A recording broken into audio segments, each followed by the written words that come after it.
se rompe la noche cruel. Chispas de fuego bailan al nivel.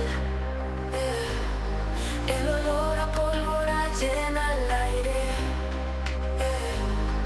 El rugir de tambores arde y arde.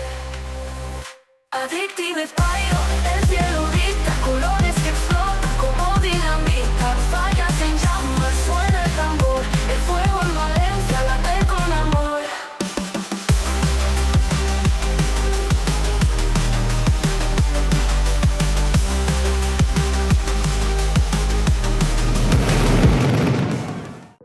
Vă salut, iubitorilor de artificii, și bine ați venit pe canalul Addictive Pyro. Azi începem o nouă serie despre Fallas 2025 din Valencia, așa că vă invit să vă abonați și să apăsați clopoțelul de notificări pentru a fi la curent cu tot ce se întâmplă pe acest canal.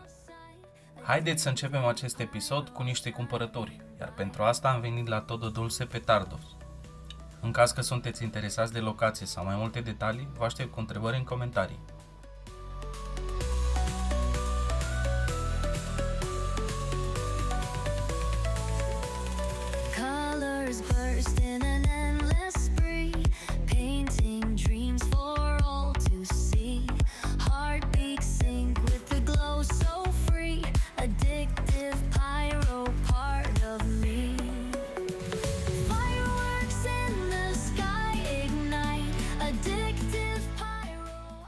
Ulterior am ajuns și la Gironina, fabricanți de petarde și importatori de artificii, de unde am cumpărat majoritatea artificiilor ce le veți vedea în episoadele următoare.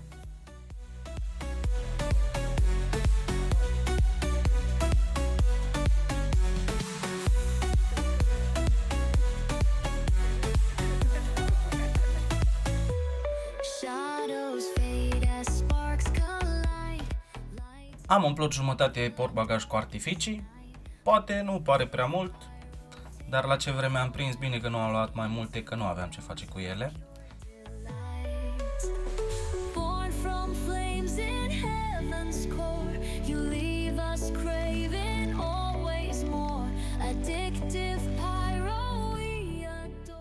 Și așa arată întreaga colecție. Un pic din toate. Baterii, vulcani, articole de divertisment și, bineînțeles, petarde, sau mai bine zis, truenos.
I love this band of people. Oh, fuck.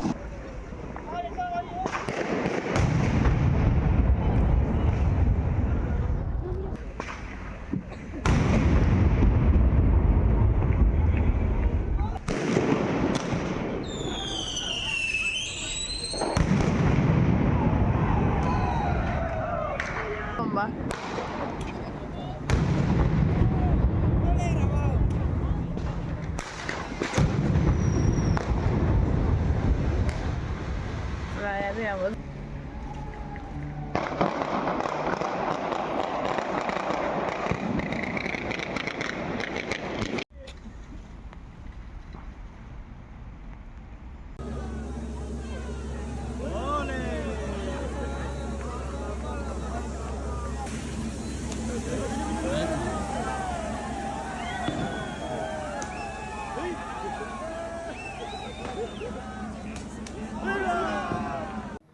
păcate, în acest episod nu prea am avut parte de vreme bună pentru a filma prea multe lucruri, dar am reușit să surprindem câteva cadre cu montajul focului de artificii care dă startul cele mai importante săptămâni de Fallas, l'Alba de les Falles. Dacă sunteți interesați să vedeți întregul foc de artificii, îl găsiți în colțul din dreapta sus a ecranului.